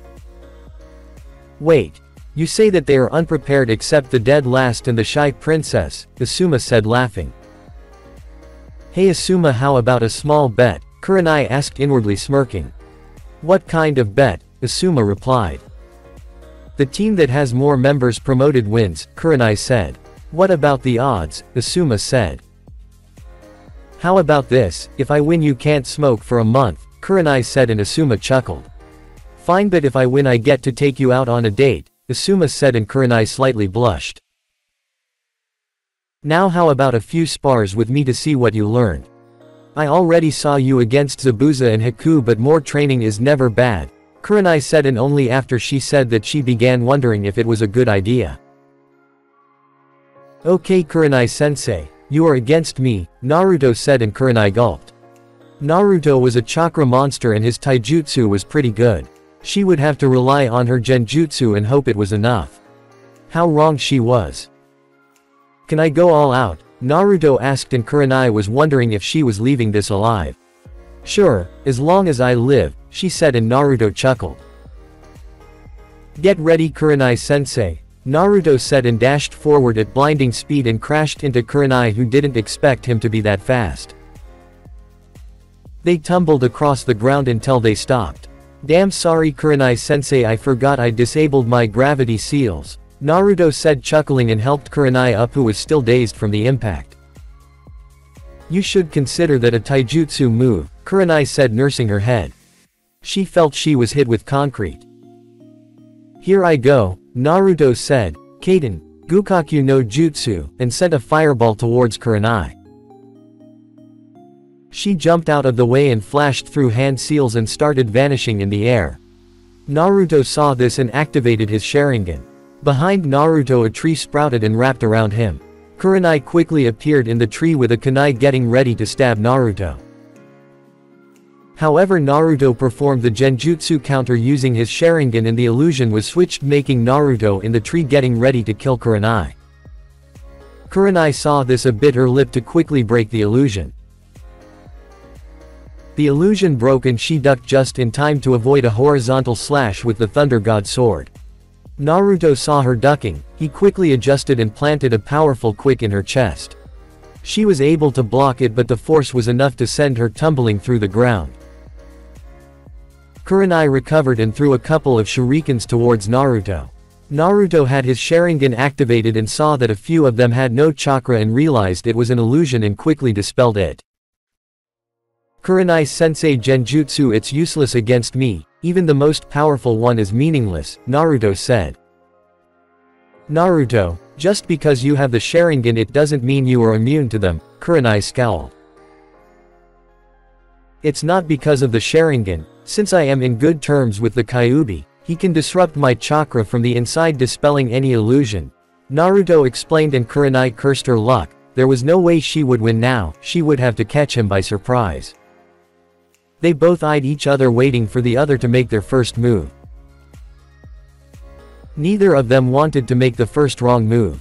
Suddenly Naruto picked a few shurikens and threw them at her saying, Cage Shuriken no Jutsu, and 5 shurikens multiplied to 100. Naruto went through more hand seals and said, Fudden, Daitapa. The shurikens gained incredible speed and rushed towards Kurenai. She didn't have many options to dodge them so she used Kawarimi with a nearby log. She recovered and searched her surroundings just in time to jump out of the way of a hand that sprouted out of the ground and tried to snatch her. As she jumped back, a presence appeared behind her and said, "Katsu." The Naruto clone exploded and sent Kurenai crashing into a tree, leaving her drifting in and out of consciousness. Naruto appeared behind her with a kunai to her neck. "Congrats Naruto, you are more than ready for the Chunin exams," Kurenai said weakly. She was almost depleted of chakra and her clothes were singed from the explosion. "You aren't in good shape sensei," Naruto said and bit his thumb and slammed his hand in the ground saying, "Kuchio's no jutsu," and out came Kagura. "Kagura, can you heal Kurenai sensei? I was a bit rough in the spar," Naruto said, smiling sleeplessly, rubbing the back of his head. "A bit rough? You literally blew her up," Kurama said, chuckling. "It was only an explosive clone and wasn't fully charged," Naruto replied. "Your luck, otherwise you might have killed her. She never stood a chance against someone like you. You have better taijutsu, your ninjutsu is ridiculous and genjutsu even thought you can't perform that many, you are immune to them," Kurama explained and Naruto simply nodded. Naruto and Kurenai walked back to the middle of the training ground to see Hinata crouching in the ground healing a passed out Shino. "What happened?" Kurenai said, still nursing her ribs that were a bit sore. "I used a water jutsu and Shino didn't have time to dodge and crashed into him, knocking him out cold," Hinata explained. Naruto and Kurenai's sweat dropped at the way she casually said it. Quote, "Okay, you can leave, I'll take Shino home," Kurenai said and everyone left the training grounds. Middle of Konoha .. Naruto and Hinata were walking peacefully through Konoha. They noticed that the glares they received were somewhat different. The glares showed more fear than anything. "Hey, Haim, is it me or are the glares more discreet?" Naruto asked. "Yes, they don't seem to openly glare at you now, they seem scared." "I wonder why though," Hinata replied. "Maybe it was because of my stunt during the council meeting," Naruto said, chuckling, and Hinata giggled. "What do you want to do?" Naruto asked. "I'm kind of hungry since I had 2 matches, how about we go for some cinnamon rolls?" Hinata said with watery mouth. "You really have a nasty sweet tooth," Naruto said, chuckling. "Let's go." They were walking peacefully until they noticed a box following them. "Does he really think we didn't notice him?" Naruto whispered Hinata. "Apparently," she replied. "You can come out, Konohamaru," Naruto said. Suddenly the box exploded, massive cloud of multicolored smoke. From the smoke appeared 3 kids around the age of 8. The kid in the middle was Konohamaru. He was the grandson of Hiruzen Sarutobi, the Sandaime Hokage. They became rather good friends a few months ago when they met. It was the day after Genin graduation and both Naruto and Hinata were standing in front of the Hokage working on their ninja license. Naruto's photograph was rather expressive and the Hokage wanted him to retake the photo. Suddenly the room's door busted open. Naruto didn't even think as he channeled chakra to his storage seals in his wrist's band and pulled a few shurikens. "Hey G," the kid didn't even manage to say 2 words and he was already frozen. The kid was pinned in the wall with 10 shurikens through his clothing. "Nah Naruto, what did you do?" the Hokage asked with his eyes widened. Naruto was really fast to react. Naruto took a moment to realize that the person who busted through the door was about 8 years old and in his hand were wooden shurikens. "What did you expect, old man? This is what happens when you surprise a shinobi," Naruto said, trying to apologize even though he didn't do nothing wrong. The Hokage just shook his head at the actions of his grandson. "Naruto, take him from the wall," the Hokage said. Naruto went towards the kid and removed the shuriken. "My bad kid, thought you shouldn't surprise a shinobi," Naruto said, and the kid continued looking at him. "What's your name, boss? Can you teach me that?" the kid asked. "I'm Naruto, kid, but you should be starting the academy this year so they will teach that there," Naruto explained. "I'm not a kid, I'm Sarutobi Konohamaru, future Hokage of Konoha," the kid, now identified as Konohamaru, said. Naruto smirked at the kid. He reminded a little of him. Suddenly through the busted door came running a shinobi. "Honorable grandson, there you are," Ebisu started until he looked at the room and noticed Naruto.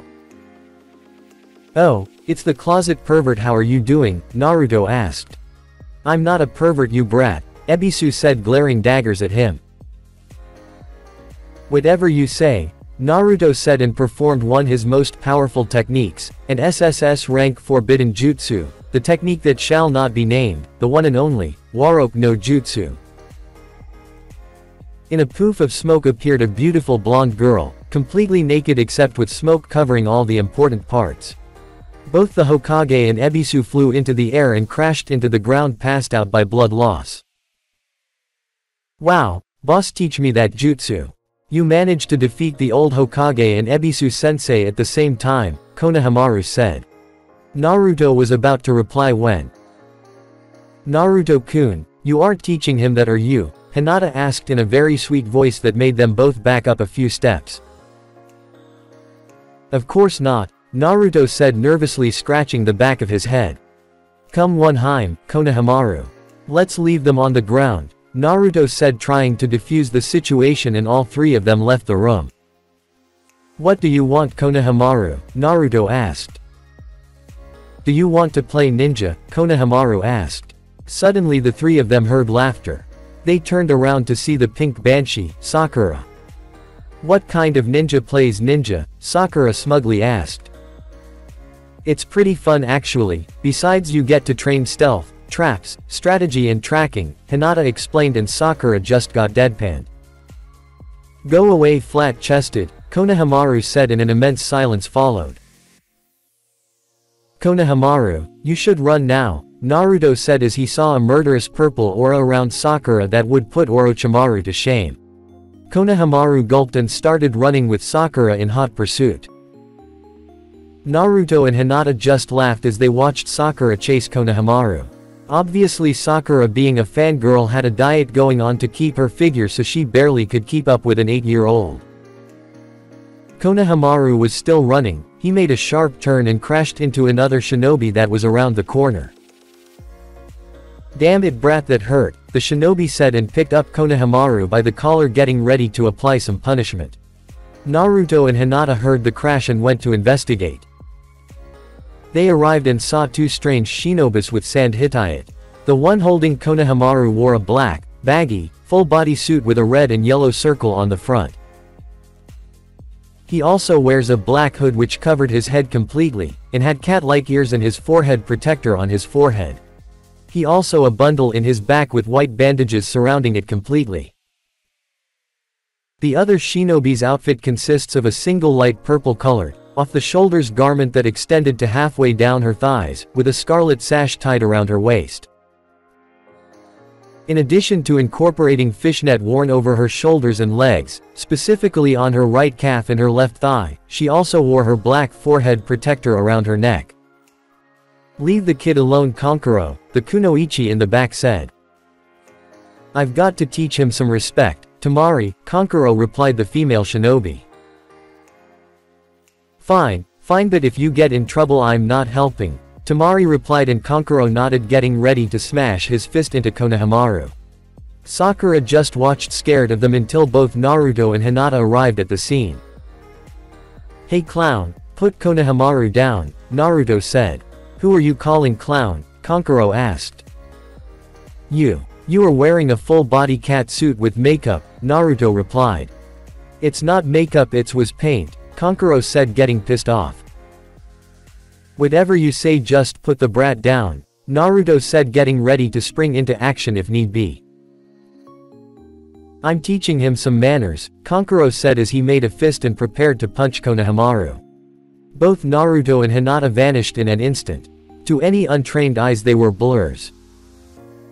1 second later Hinata had Tamari with a kunai at her throat, just as Naruto had Kankuro. Naruto Kune now were all tree-pronged with the Hirishin seal, however none of them recognized it. "Now, how about you put him down?" Gently, Naruto said in his sweetest voice, and a small blood drop fell from Kankuro's neck. Kankuro and Tamari were sweating. They didn't see them move, they were just blurs. Besides, your teammate doesn't seem very happy, Naruto said, pointing towards a nearby tree. Suddenly from behind the tree appeared another sand shinobi. He is a little shorter than the average males of his age. He has fair skin and short, spiky, auburn hair which was sometimes depicted as red. He has green eyes and no distinctive pupils, or eyebrows either. He has two very notable traits in his appearance. Firstly, he has tanuki-like black eye rings, having them since his birth. Secondly, he carved the kanji, love, on the left side of his forehead. Gara, Kankuro said in a dry voice, clearly fearing the shinobi now identified as Gara.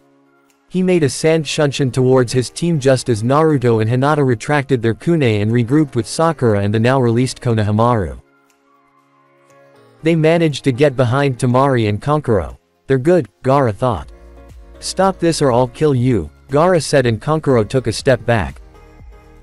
IW was just teaching them a lesson, Kankuro shakily said. Shut up, you are a disgrace to our village, Gara said in his usual cold tone. You know, Naruto said, getting attention from the redhead, it's nice to meet you. Ichi, Naruto said, and Sand Team froze. They knew very well what he meant. How do you know? Gara asked. Naruto simply turned around to show them the kanji for 9 written in his back. The furball says that the tanuki is one crazy bastard, Naruto said.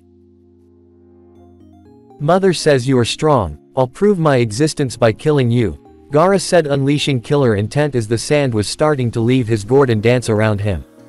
Poor Sakura was on the ground barely managing to breathe from the amount of killer intent. Naruto simply applied his own that overwhelmed Gara's ki to the point that his team took a step back. Temari and Kankuro were just shitting their pants. Here it was a Jinchuriki like their brother, but he had the strongest of the demons, the Kyuubi no Yoko. Suddenly another team arrived where they were. But his team was from the Cloud Village and they were being accompanied by what seemed to be their Jonin sensei. He has dark skin and a muscular build, as well as white hair and a goatee. On his right shoulder, he has a tattoo with the kanji for iron, and on his left cheek, he has a tattoo of a bull's horn. His top lip also has a slightly darker hue than his bottom one. He wears oval-shaped sunglasses and a white-colored forehead protector.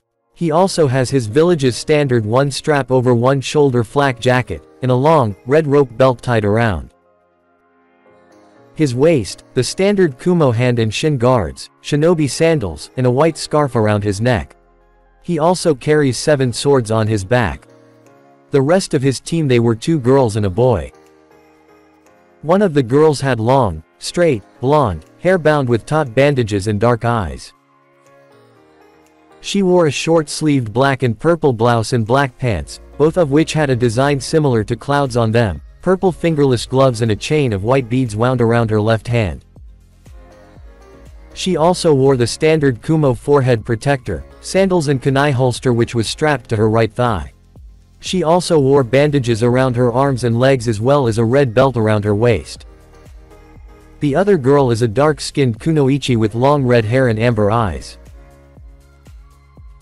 She wears a long, short-sleeved dress with frilly edges complete with the Kumogakure flak jacket, 2 simple yellow earrings, fishnet stockings, thigh-high boots with white soles and a forehead protector which she wears like a bandana. She also carries a long sword on her back. The final member was male. He is a dark-skinned Kumo nin with short, spiky, white hair and dark eyes accentuated with lines curving upwards from the corners. He wears a dark outfit consisting of an overlong shirt with a hood, with red bandage hand guards, Kumogakure shin guards, and a black forehead protector. He also carries a long sword on his back like her teammate. As usual, the Kyuubi instantly warned Naruto of the others. Is this a reunion? Naruto asked and turned to the Kumo team. Nice to meet you. 8. I'm Uzumaki Naruto, Naruto said. Sakura and Konohamaru were oblivious to what was happening, but the rest could feel the tension arise between the teams. Kumo tried to kidnap Hinata when she was 6, so both of them were a bit weary of them, and Gara seemed that he was about to jump in and attack all of them. Nice to meet you too, Mr. 9. I fly like a butterfly and sting like a bee. I'm the Jinchuriki of the Hachibi, the mighty killer bee, B shouted, pumping his fist into the air. Shut up, B, the blonde girl yelled and bonked him in the head. I'm ni Yugido, she said. Omoi, Omoi said. Karui, Karui said. Suddenly another team joined the fray as her team sensed the tension anywhere in the village.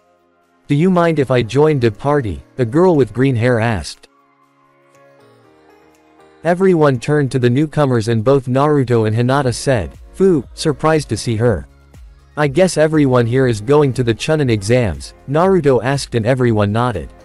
It should be fun. It seems to be plenty of competition around, Naruto said and a few smirked. The sand around Gaara just seemed to dance around him even more when he noticed the arrival of the Kumo team. Kankuro and Tamari were sweating bullets as they noticed the smile on Gaara's face. Kakashi, Kiba and Sasuke soon arrived when they sensed the killer intent being radiated by Gaara and Naruto when they met. Hey Kakashi-Nisan, Naruto said. What's going on here? Kakashi said as he noticed what seemed to be some sort of face-off. There was a team from Kumo, Sand and Taki. He also sensed some tension in the air between all of them. Kakashi-sensei, you better train your team if you want them to survive.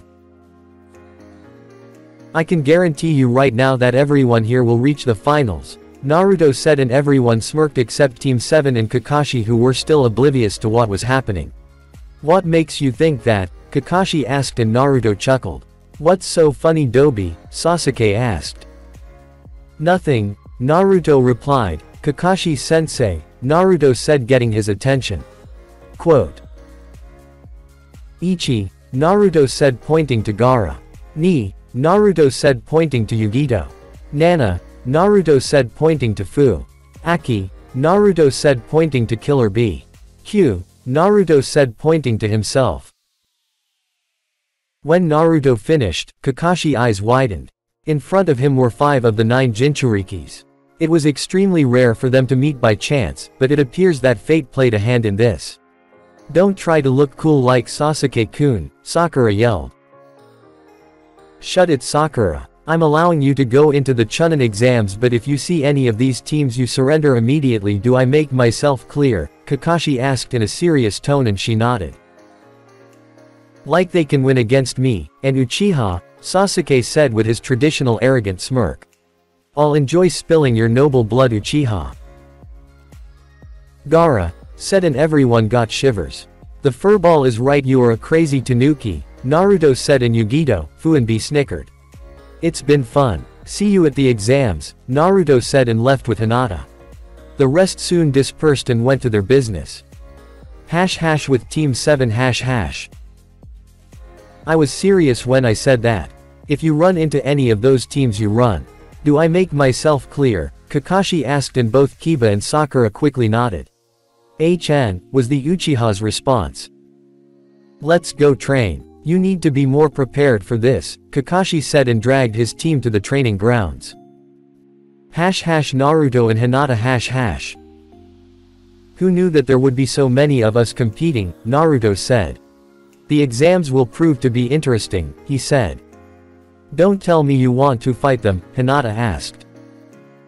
Of course, all of the Jinchurikis tend to be strong. It's no fun fighting weak opponents, Naruto said and Hinata just shook her head. Let's go, I'm teaching you a few tricks against Jinchurikis since you might need them against 3 of them, Naruto said. # Sand Team #. Gaara, I think we should avoid that blonde kid, Kankuro said.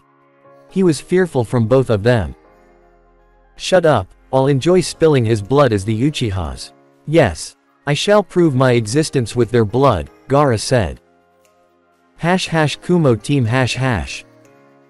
That blonde kid seems strong, Yugido started, do you think he can work with the Kyuubi? She asked. Hachibi says that the Kyuubi never got along with his host, but we better hope he can't. Even the Hachibi can't go against him, Killer Bee said. What if we end up facing them in the Chunin exams and then he unleashes the Kyuubi leading to the destruction of the Leaf Village, Omoi said getting a smack from Karui.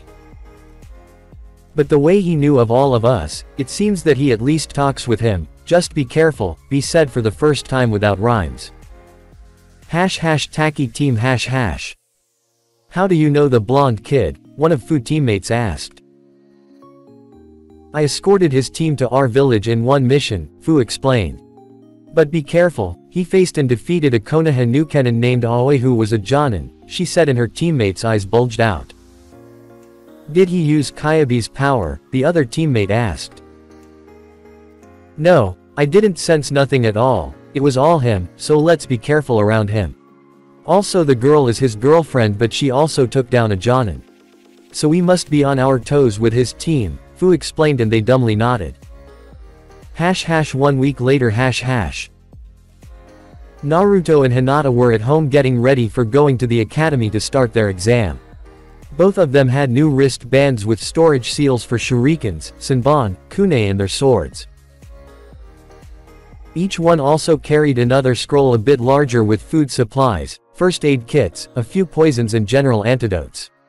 Anything you might need, you never know what would happen or what kind of test they would face. You ready? Hinata asked. Yes, let's go kick some ass, Naruto replied and left the house heading towards academy. Academy #.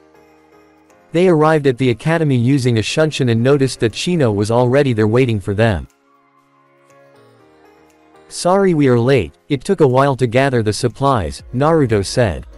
Not a problem. Let's go, Shino said. The three of them entered the academy. Team 8 came inside the academy to find their sensei waiting for them. Kurenai-sensei, what are you doing here? Naruto asked. I'm here to say good luck. I'm glad all of you decided to participate, Kurenai explained. Thank you sensei. We are going to kick ass, Naruto said, and Kurenai smiled. Team 8 continued through the academy heading towards the designated room, which was room 1 in the 3rd floor. They arrived and noticed a small gathering of genin teams trying to enter the exam room. Genjutsu, Hinata whispered to her team and both nodded their heads. It's your cousin's team. They must be trying to downplay their skill, Naruto said. Just as they were about to leave to the next floor, since this room was the wrong one and was being masked by a small genjutsu, Team 7 arrived with their noses held high. Drop this genjutsu now, Sasuke commanded. That idiot, Naruto thought as Hinata and Shino thought along the same lines. My failure of a cousin, what are you doing here? Neji asked in his confident tone. Neji was Hinata's cousin and was hailed as a Hyuga prodigy, little did he know. Neji had long, black hair that reached the middle of his back and was tied back a few inches above the end in a loose ponytail, while two straps attached to a smaller headband underneath his ninja forehead protector framed the sides of his face. He wore a black forehead protector that he wore snugly over his forehead. He wore a khaki shirt, under which he wore a dull blue shirt with a mesh armor underneath it, dark brown shorts, blue shinobi sandals. He also had bandages wrapped around his right arm, chest, and right leg. Participating in the Chunin exams, of course, she explained. She seems different, at least her stuttering is gone, Neji thought. It's worthless, you are fated to be a loser and a worthless kunoichi, Neji smugly replied. I don't believe in fate and I shall rise above it, as should you. No one controls our destiny. We alone make our decisions, Hinata explained, trying to reach her knucklehead of a cousin. Not possible. You cannot change fate and I shall prove it in these exams, Neji said and walked off. Hinata just shook his head. I guess we will have to beat him to prove it. That fate doesn't mean anything, Naruto said, and Hinata simply nodded. Neji wasn't a bad person, he was just blinded by his hate towards the main branch of the Hyuga family. Another member of Neji's team approached forward, heading towards Team 7 and Team 8. He possesses very thick eyebrows and large, rounded black eyes with prominent lower eyelashes.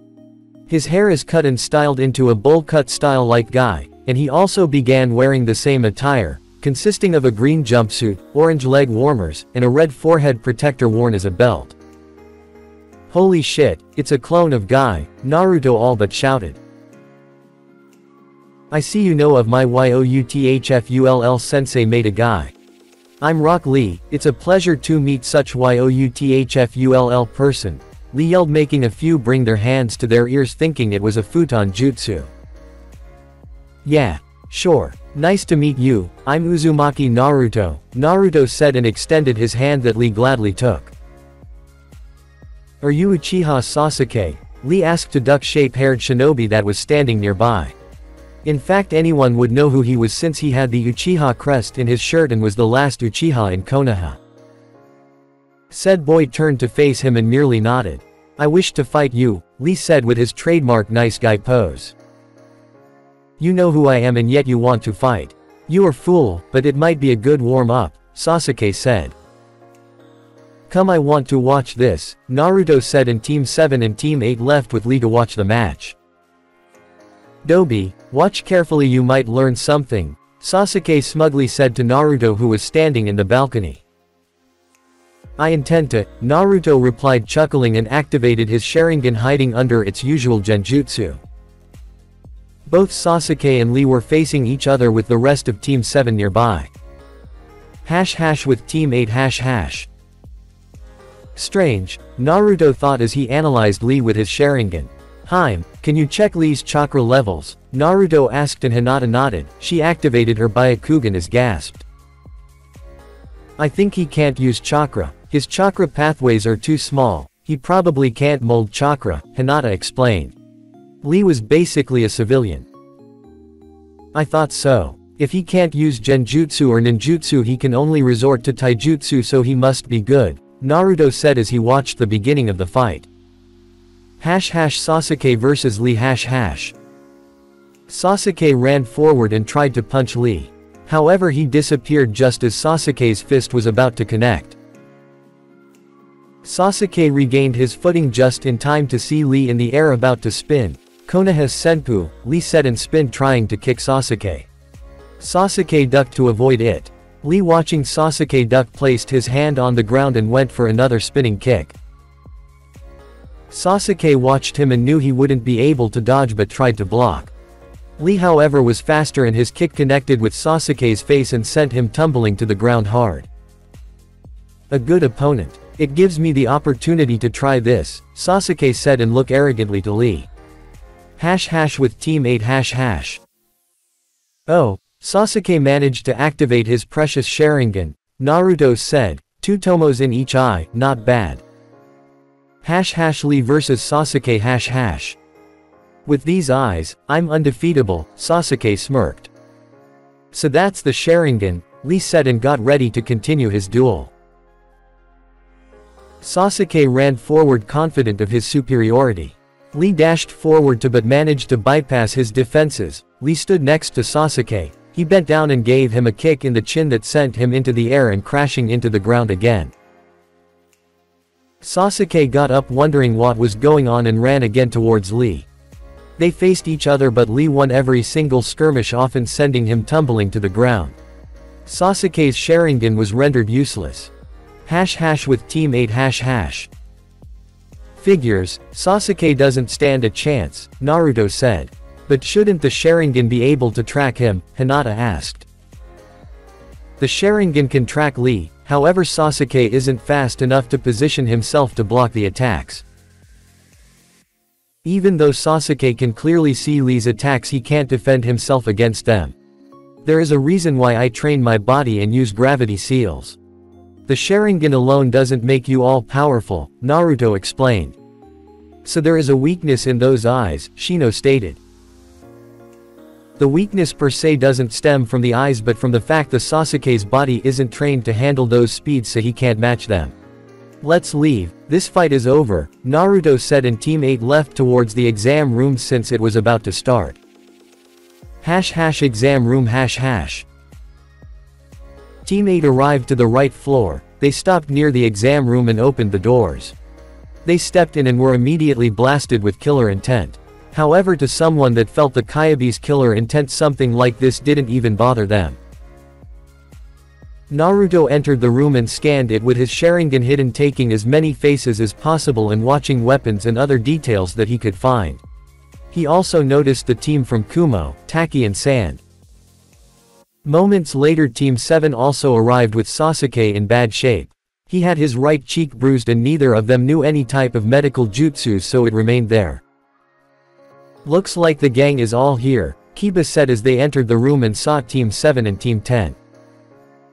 Sasuke, do you want me to heal your face? Hinata asked. After everything she suffered, she remained a kind person. This scratch is meaningless, Sasuke said. My Sasuke is so strong, Sakura thought as she wandered in her thoughts about healing her Uchiha. Sasuke-kun, Ino yelled as she ran to hug the poor Uchiha from behind, much to the displeasure of Sakura. I thought you wouldn't be coming, Whiskers, the girl said. Everyone turned around and saw Yugito making her towards Naruto with her team. Whiskers. Now that is a good name, Hinata said laughing. Don't you dare, Naruto said pointing to her. What are you going to do? Hinata asked in a teasing voice. Naruto simply shrugged it, walked to her and planted a full kiss in her lips that left her dazed. Wow.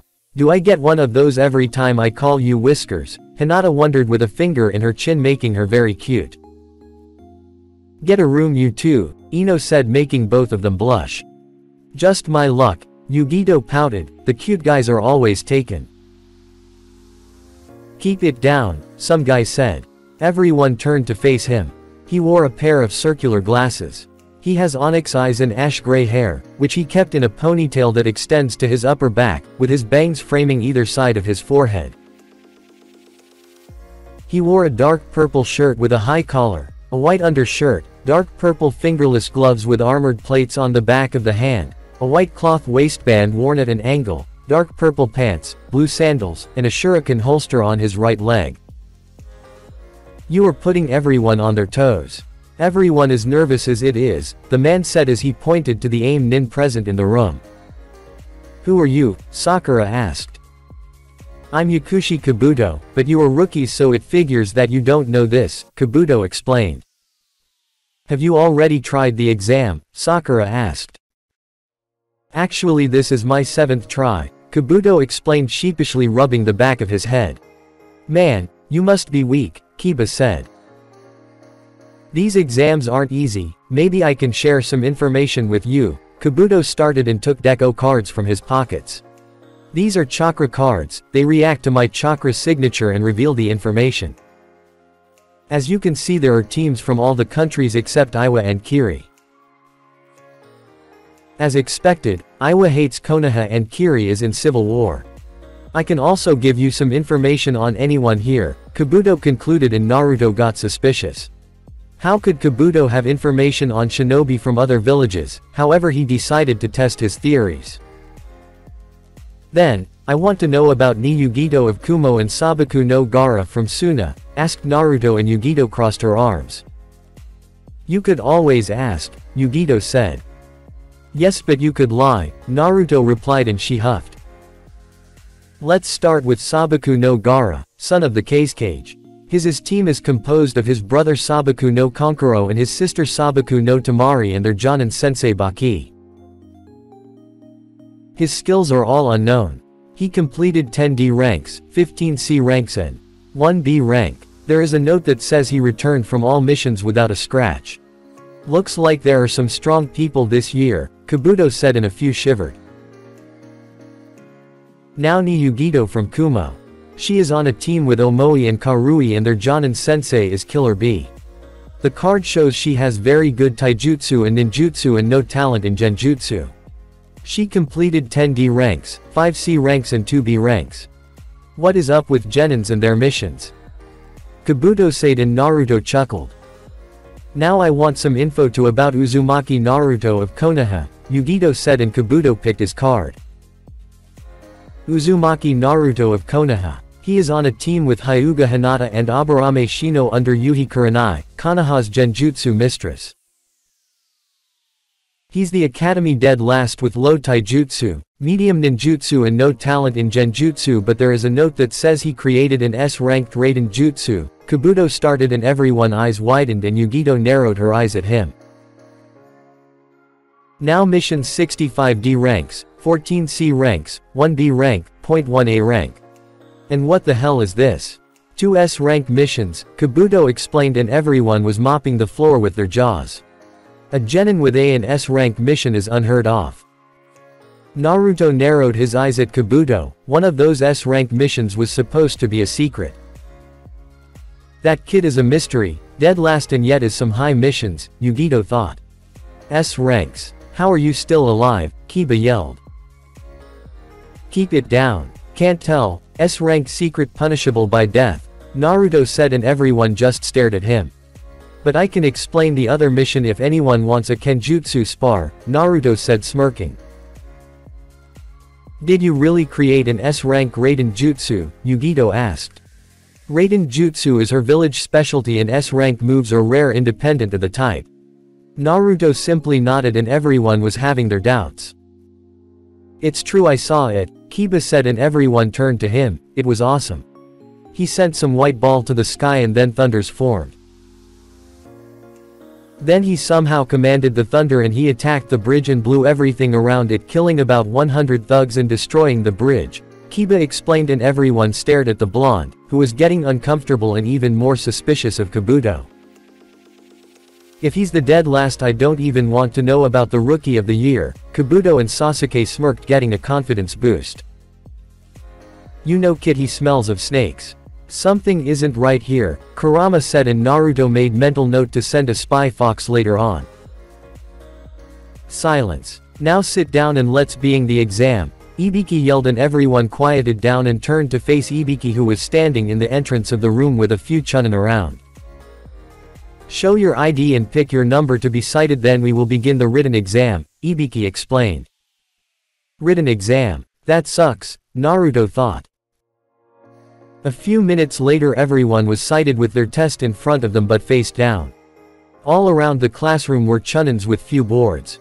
Surprisingly enough, Hinata managed to sit right next to Naruto. This test has a few rules.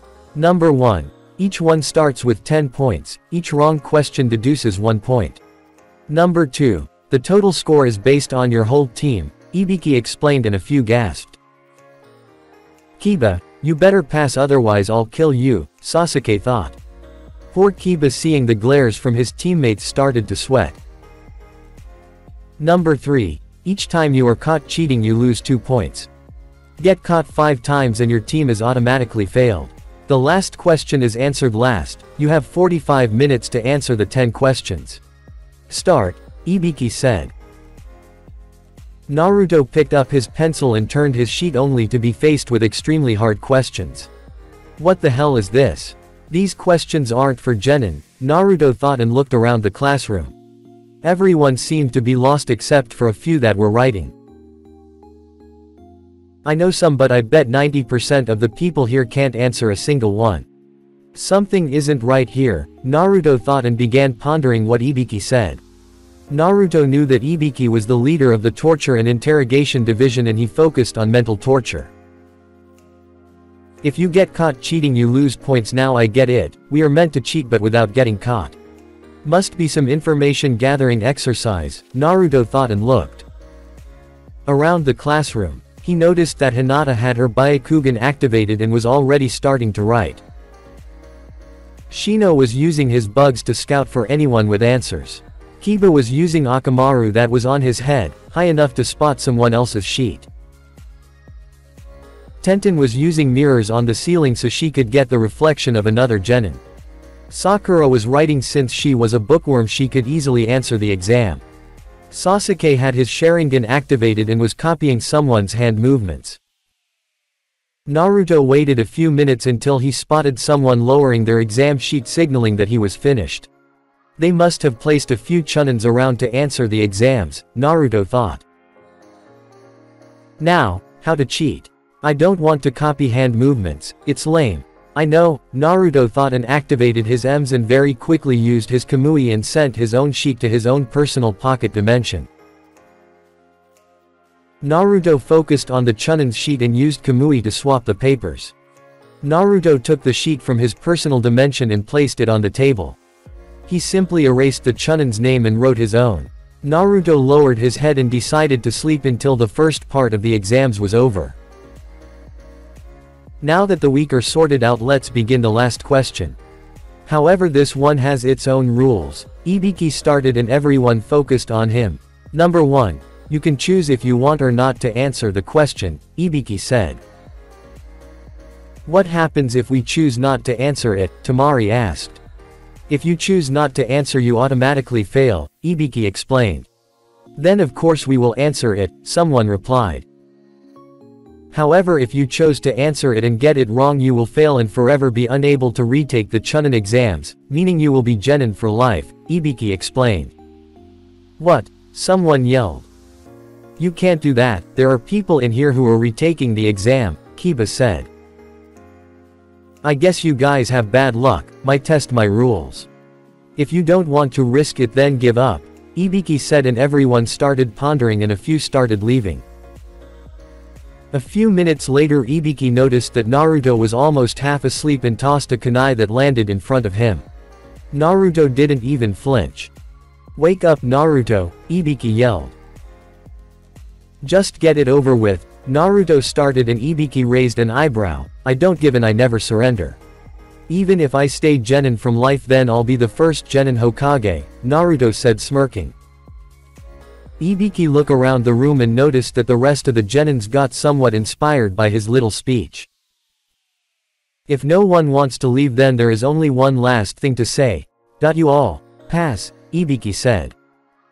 What? Why? Kiba asked. You seem to have figured it out, Ibiki said, pointing to Naruto.